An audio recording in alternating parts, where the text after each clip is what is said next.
Criminal Profiler, and this is the end of my stay at Beaver Cabin, part 5, and this is the final part. This wonderful series has been written by Daria Vasilieva, Reddit user Peculiar. I often think about the last summer I stayed with Uncle Johnny. We made quite the pair. Me, a sulky 17-year-old, denied the company of his peers for 2 months, and him, a wheezy 60-year-old man who liked smoking, watching TV, and occasionally building things out of wood. There were few things more dull to my teenage self than nature, and hearing an old man talk about how much bigger herring were back in the day. Though I'm sure I wasn't exactly the best company with all my eye rolls and sarcastic remarks either. One day we were out on the lake when we heard gunfire. It wasn't uncommon in those parts of the woods. There were multiple campsites on one end and a popular hunting lodge at the very heart of the forest. "Damn little men, gonna scare away all the ducks," Uncle Johnny grumbled, throwing another fist of crumbs at the water as he shifted his weight.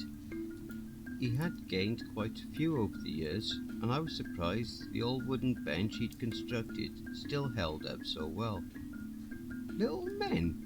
I raised an eyebrow, watching the ducks fighting over the crumbs. "It takes a little man to feel big when he kills something, Polly." Uncle Johnny had this way of nodding as he spoke, a visual underscore to a point he was making. The smaller a man feels, the more blood he's willing to spill on to feel big. I think that was the first time I really started thinking about why people killed anything. A thought process which eventually led me down my chosen career path. Even today, with all the different correlations and conclusions we've drawn from criminal behaviour patterns at the back of my mind, I still hear Uncle Johnny talking about little men and what they'll do to feel big. The lockdown took me by surprise. So much had happened since Camilla and I left the city that I was hardly prepared for the empty streets, closed shops, and occasional mass pedestrians scurrying in and out of buildings like rats. The GPS had started working again, and I let it guide me down the shortest route to our apartment. As much as I wanted to grab some things and keep going, the limit of the normal world was starting to kick in. I barely made it to my bed before knocking out. I don't know how long I slept, but the world felt very different when I finally woke up. I was ravenous enough to find an old can of beans in one of the cupboards and gobble it down straight from the tin. As I ate, the events of the past few days played back in my mind, each more bizarre than the last. Was I going crazy, or was my wife really hanging out with a bunch of dead girls in the woods? I laughed then. First a nervous laugh, then a full madman's roar. That had been too much nervous energy constricted in my chest, and it felt good to let go. After calming down, I got out my laptop and connected to the Wi-Fi. The time and date updated, showing the impossible numbers. A month. That's how long it had actually been since Camilla and I packed up our things and rode off in the late afternoon, bickering like a married couple from the panels of a boomer comic. I guess that's what snapped my mind back in place. Despite the absurdity of it all, the mere fact that so much time had passed proved the otherworldly. If I was only a crazy man stumbling around in the woods hallucinating a supernatural crime drama, how had I not starved to death in that time? I grabbed my backup semi-automatic, plenty of ammo, and drove to my office. The entire building was in lockdown, and the sleepy guard shook his head at me, pointing at his face mask. After a frustrating back and forth through the glass with me waving my badge and claiming urgency, the guy let me in. I headed straight to the storage room where we kept all the files for the machete case. I had a lot of the scans on my laptop, but not all. The storage box contained something of immediate importance to me now, a timeline of the crimes. According to the lead investigators on the case, The first machete victim had been killed in late 2016. That timeline had factored into my profile, no doubt, as did the signature staging of the victims' bodies in trees. Having learned about the death of Camilla's biological mother, however, I realised just what sort of cunning individual we were dealing with. My initial profile had indicated a man with an average to lower IQ, who struggled in relationships with women, had a menial job, prior convictions of sexual assault, etc. That was Henry Briarwood all right, but it was not the profile of a killer who had managed to evade capture for 3 decades, evolving as he went along. No, we were dealing with a chameleon, someone who had started young and honed his craft over the years. Someone who had kept a low profile for most of his life and knew how to make women feel comfortable around him. A man who probably had a wife, kids, maybe hosted some little league games. Someone who was meticulous and fully in control of his urges, never letting mishaps get in the way of his work. Something must have happened in the man's life in 2016. Something that triggered a killing spree that he disguised with the new Machete Killer signature. As much as I wanted to hole up for the next 3 weeks, reading over every crime scene and coming up with a new profile from scratch, I knew that time would not allow for it. There were greater forces at play here, forces that had Camilla. So I pulled up the documents on the other 2 suspects, the 2 men I had dismissed almost instantly for not fitting the original profile. One was a 30-year-old campground peeping Tom. Too young, I thought. The second, however, was starting to look more probable. Richard Sutton was a 54-year-old local freight company owner. He was a native to the area but had moved west for college, where he met his wife and settled in her hometown. He had moved back to the area following a messy divorce in 2016 and set up a new office branch in the city. The cops had pulled him in for questioning in 2017 due to harassment complaints from women who had seen the local media coverage of the case and feared that they could have been potential victims. This guy did fit the rough new profile, and I wish I could remember questioning him, but my mind kept drawing blanks. There had been nothing remarkable or memorable about Sutton, nothing I could put my finger on, especially after he'd been so obviously overshadowed by Briarwood. I couldn't remember what he even looked or sounded like. A perfect chameleon. My next move was purely intuitive, but a total breach of protocol.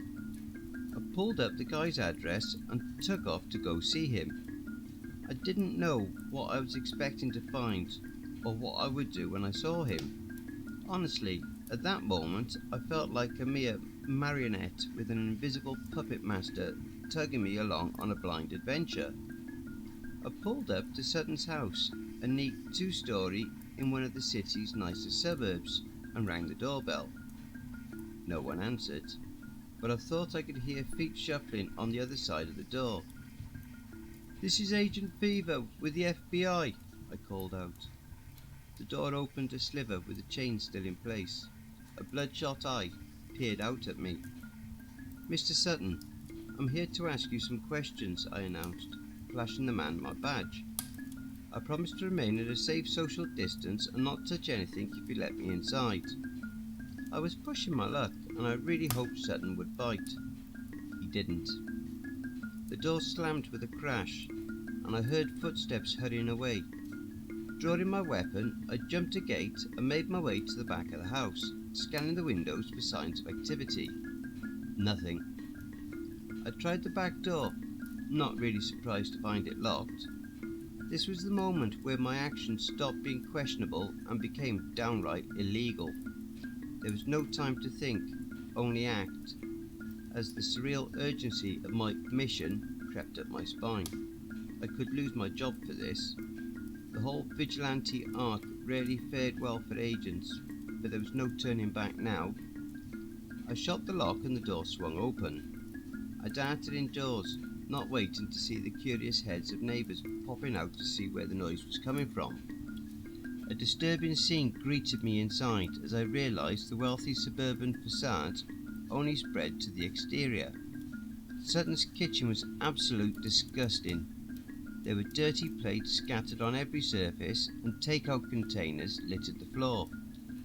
Countless empty vodka bottles lined the walls. The smell of rotting food and stale booze made me cover my nostrils with my left elbow as I moved further into the house with my weapon drawn. The living room was much the same as at first glance, a typical hoarder's dwelling, with more booze bottles, old newspapers, and random parts of trash scattered about.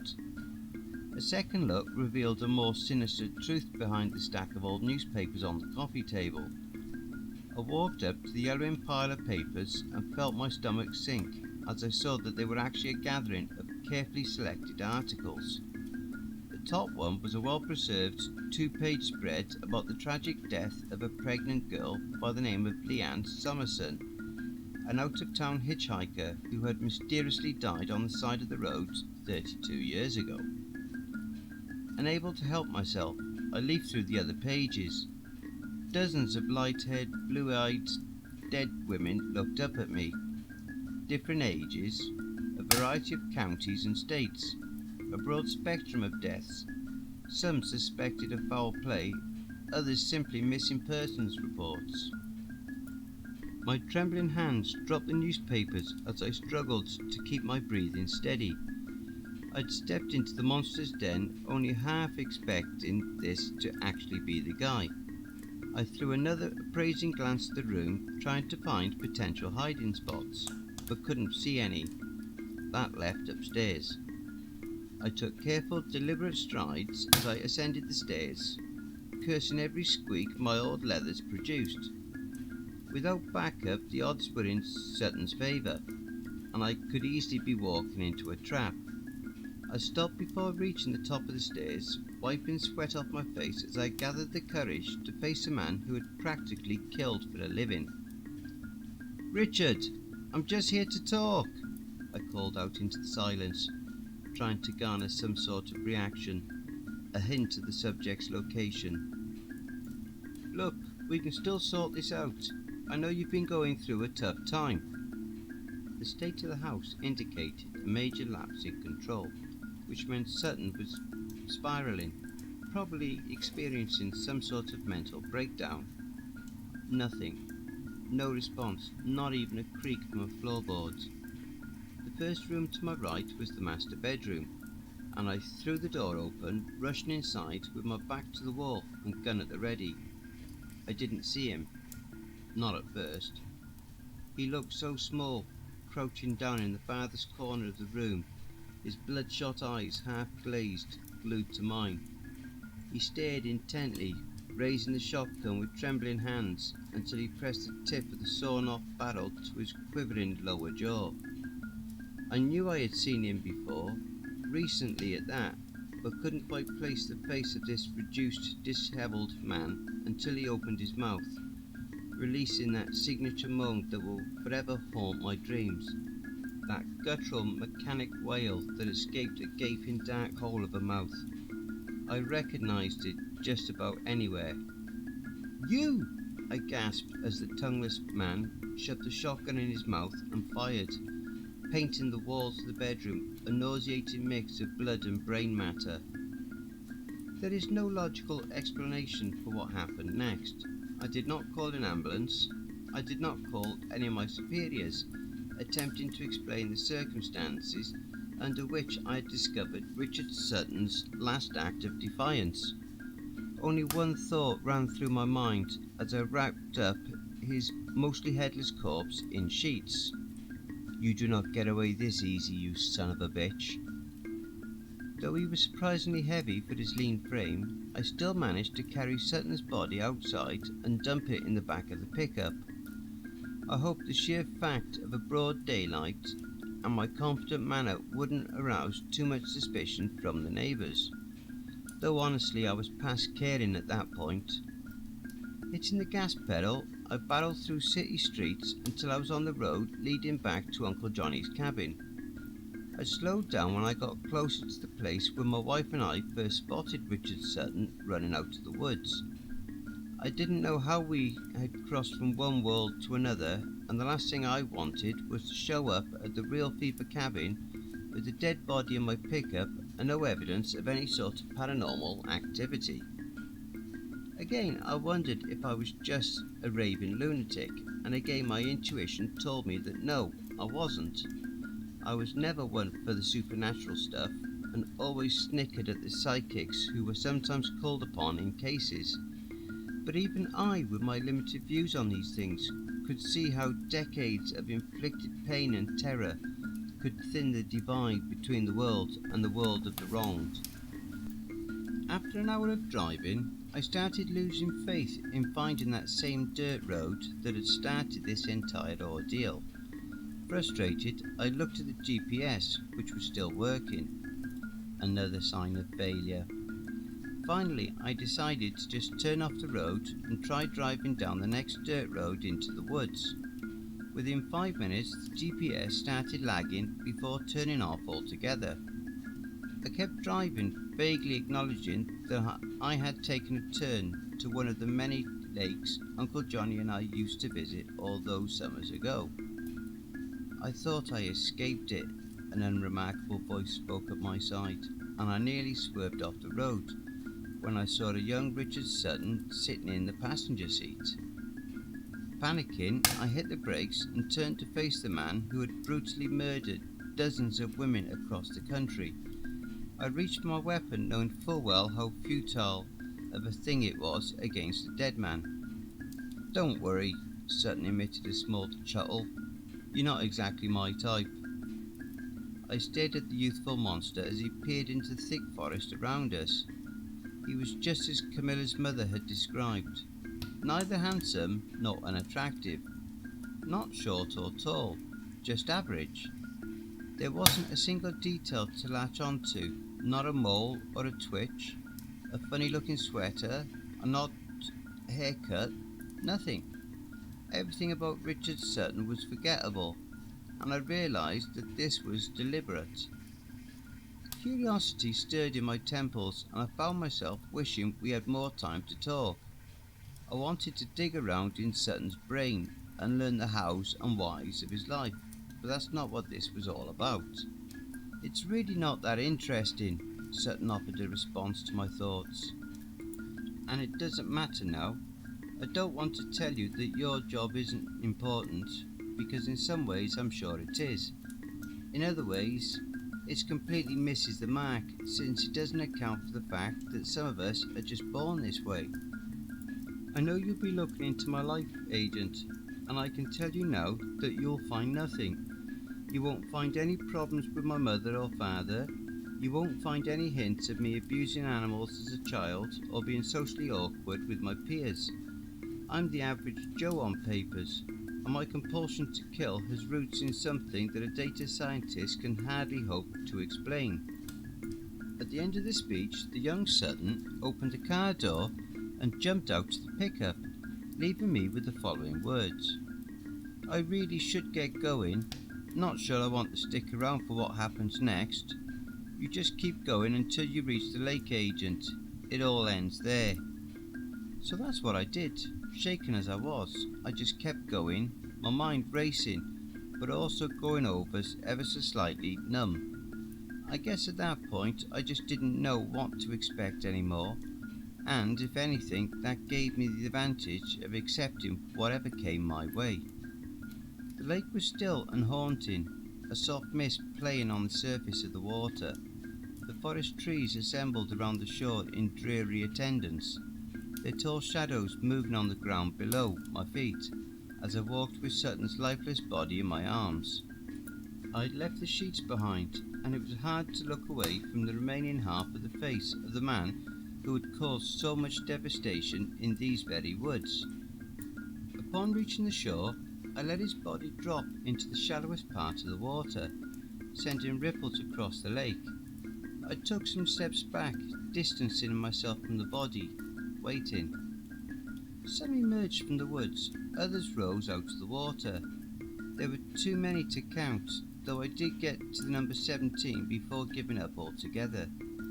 They were all beautiful and young, dressed in a variety of fashions that reflected the trends of their time. Blue eyes glimmered in the twilight, some with tears, others with a vengeance. The victims of Richard Sutton approached his body. Some kicked at it, others screamed. The spirit of Katie Reeder, the one that looked so much like Camilla that I recognised her immediately, spat right into what remained of Sutton's gaping, tongueless mouth. "I took his tongue, you know," Katie said to me, smiling. "He had driven up here with his last victim just before you and Camilla came. She was so much younger than the rest of us, only 11. When he killed her, our mutual rage grew into a force that helped us permeate the physical world, and I tore that tongue right out of his sick face." The youngest victim appeared beside Katie, her eyes pleading. "Please, Mr. Fever, please find the shed. My body is still there, and my parents need to know." "Of course," I murmured, then louder, "all of you. I will find every one of your cold case files and make sure the world learns the truth about your deaths." Many women smiled at me, others nodded in appreciation. To my side I heard footsteps and turned to find Camilla walking out of the woods with a girl that looked like her younger sister. "Fucking took you long enough," Camilla laughed, running up to me for a kiss. "You're a lot more eloquent in your letters, you know," I teased, wrapping her in a tight embrace. "This is my mother, Leanne." Camilla pulled away to take the young girl by the hand. "Nice to meet you." I nodded, feeling the familiar pang of anxiety that always accompanied seeing an in-law, and shaking my head at the absurdity of that feeling given the current circumstances. Leanne Summerson gave me a shy smile as she shook my hand, but said nothing, turning instead to Richard Sutton's body. The other girls drew back and fell silent as the very first victim approached the corpse. Camilla's mother bent down and put a hand on Sutton's chest. "I will never forgive you, but now I can forget you." As soon as she said it, the sky above the forest exploded in a bright purple glow, the same tinge of colour that had saved me and healed me from the leeches. The victims of Richard Sutton stared up at it. Some were laughing, others smiling. Many cried tears of relief. One by one they floated up into the sky, letting the purple flames envelope them in eternity. Camilla's mother was the last to go. After her, the glow began to fade until it transformed into a beautiful, otherworldly purple sunset. "I can't go until you clear my name," a familiar voice sounded from the woods behind us. I turned to see Henry Briarwood watching Camilla and me from a distance. "I will reopen the case as soon as I can," I promised him, feeling the all-encompassing guilt of having cost an innocent man not only his freedom but his life as well. "I'm so sorry." Briarwood gave me a brief nod before disappearing back into the woods. "I really screwed that up," I told Camilla as we walked back to the pickup. "No one's perfect, Paulie. You did the best you could." I heard my uncle's voice ring through the woods. I stopped dead in my tracks, peering into the trees to either side of me. "Did you hear that?" I asked Camilla, who had kept walking in front of me. "Hear what?" She threw me a questioning glance. "Nothing," I said, shaking my head and smiling as I followed my wife out of the woods. Wow, that was an awesome episode. If you enjoyed listening to the installment, be sure to pop over to the author's Reddit profile.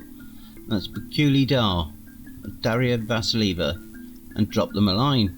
Tell them what you think of their story. The link to their Reddit profile will be below, in the description. Thanks for listening, and if you enjoyed my narration, then please feel free to share the video, leave a comment, like the video, and don't forget to hit the subscribe button and tap that notification bell and then select all.